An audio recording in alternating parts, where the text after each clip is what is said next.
everyone, my name is TJ and welcome to my channel. I am a wife, a mother, and a business owner. So our lives can get a little hectic from the day-to-day chaos. So I like to meal plan, meal prep, have freezer meals on hand, and that's the type of content that I'm going to be sharing with you on this channel. So if you like those type of things, please hit that subscribe button and follow along. Today I'm going to be showing you some it's a little bit of everything. I have some breakfast, lunch, and dinner ideas, and some can be used as freezer meals, and there's some that you can prep ahead and then finish off on the night of for dinner. So let's get into it. Okay, so we're gonna start off by making some breakfast sandwiches that will be for the freezer. So here I am just cracking some eggs. And I'm just going to do some fried eggs for these ones. Sometimes I'll do scrambled, sometimes I'll bake them in the oven. Just depends on my mood. So now I'm just breaking the yolks because these are for my husband Brad, and he prefers his eggs to be well done. He doesn't like any kind of runny yolks, so it just makes it easier. And there they are, all cooked up. Alright, so now it's time to assemble the breakfast sandwiches.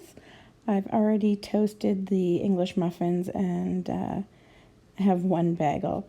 That's because one of the English muffins was really squished up, so I couldn't use it.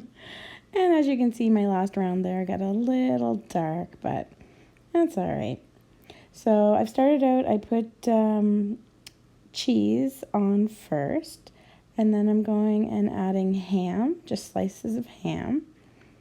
When I started with the cheese, I just did a half a slice at the bottom and the other half will go on top. Except for the bagel, since the bagel's bigger, I just put the whole slice on the bottom for that one. Now I'm just adding the eggs. So each muffin's getting an egg on top, and then that'll be followed by the other half of the piece of cheese will go on top of there. And that will be it for the breakfast sandwiches. We just have to put the little hats back on them and package them up, and they'll be ready for the freezer. So I'm just getting the covers to the meal prep containers, and I like to package them in twos because hubby likes to have two of them in the mornings. So this way he can just easily grab out a container at a time as he likes. And I try to have a variety of different things in the freezer so it's not the same thing every day, and then he can just kind of switch it up and grab what he'd like. So here I'm using, this is what I like to do to label all of my meal prep containers because they all look alike. I use painter's tape because it doesn't leave any kind of sticky residue behind. It comes off really easily. It doesn't fall off when it's in the freezer, so it's a really good thing to use. So you may want to give it a try if you are using these meal prep containers. I find it very handy. Okay, so next we're going to be making chicken pot pie turnovers. So basically it's the chicken pot pie filling inside of pastry. It's not molded inside of any type of container or pie plate. It's just going to be the filling stuffed inside of the pastry. So you'll see here as I get going. So first I'm starting off with some onions and mushrooms I'm adding to my pan. And I do freeze my mushrooms and onions. When I find a really good sale, I like to stock them up in the freezer. And we don't eat any of those raw, so there's never any problem with freezing them. They always get cooked and it doesn't affect them. So now I'm adding some olive oil to my pan, and I'm going to add some flour to start making a roux. You want to make sure that you don't make your sauce too thin where it's going to be the turnovers, because you don't want all the sauce to start dripping out of the sides of your pastry. So I'm just stirring that around. You want to cook the flour so that you get the raw taste of it out.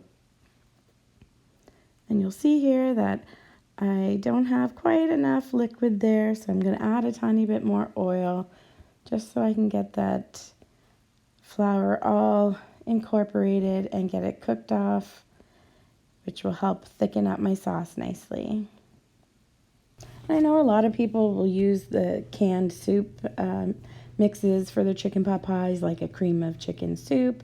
I've just never tried using any of those. I prefer to just make my own. I know what's in it, and I find it has a lot of flavor this way because I'm controlling what's going in it. So I'm adding some stock.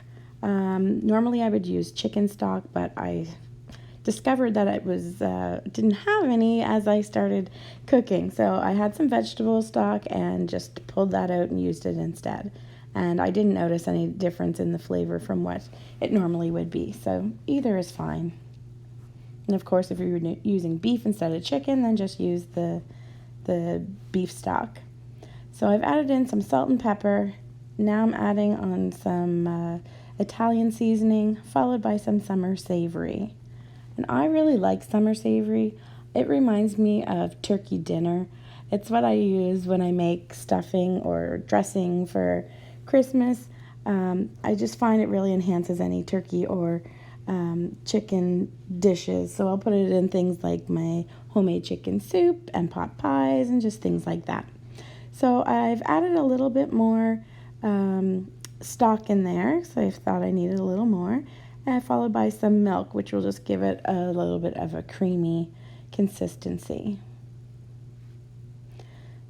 So I will be adding in some diced chicken. So I had a rotisserie chicken that I'd purchased and just chopped that all up and adding some frozen vegetables. This one consisted of peas, carrots, and corn.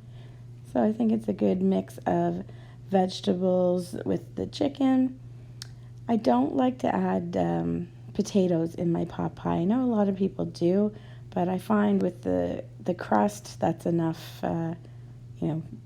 bread or starch product. So I like to just keep it all veggies and meat.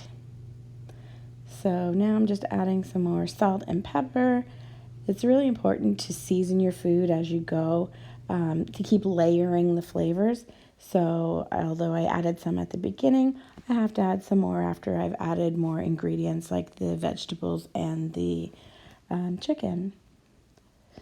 So now here I have some pie crust, and it is a pre-made one that you buy at the grocery store. Feel free to make your own. I certainly could have, but I didn't want to. So this is the Pillsbury one that I'm using here.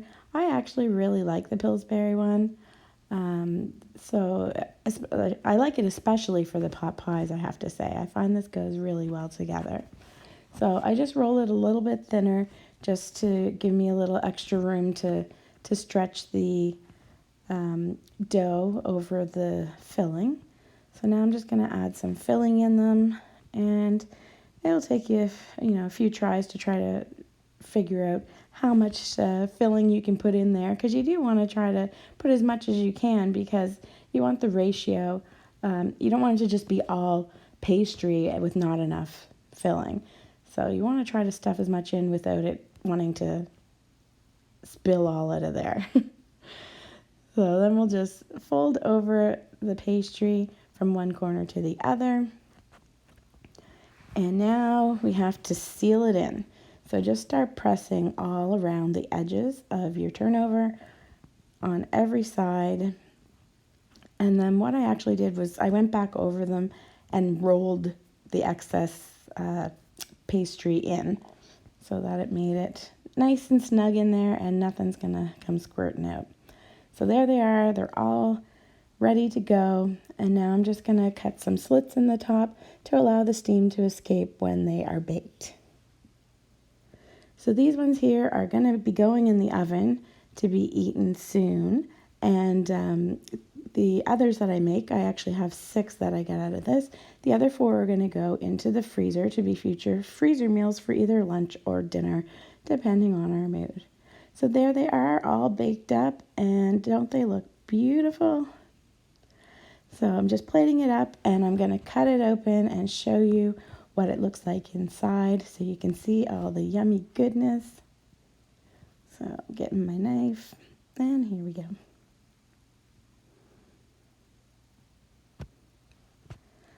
So you'll see, look at all that steam coming out. The pastry's nice and golden. Then you have all the yummy chicken and veggies inside, and I'll tell you, this was so yummy. So yummy.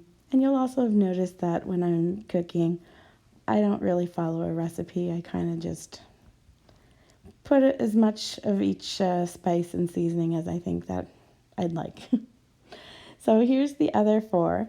I had put them in the freezer for about an hour so that they could firm up a bit. So I just put them on parchment on a sheet pan, put that in my freezer, and let them get kind of firm in the freezer.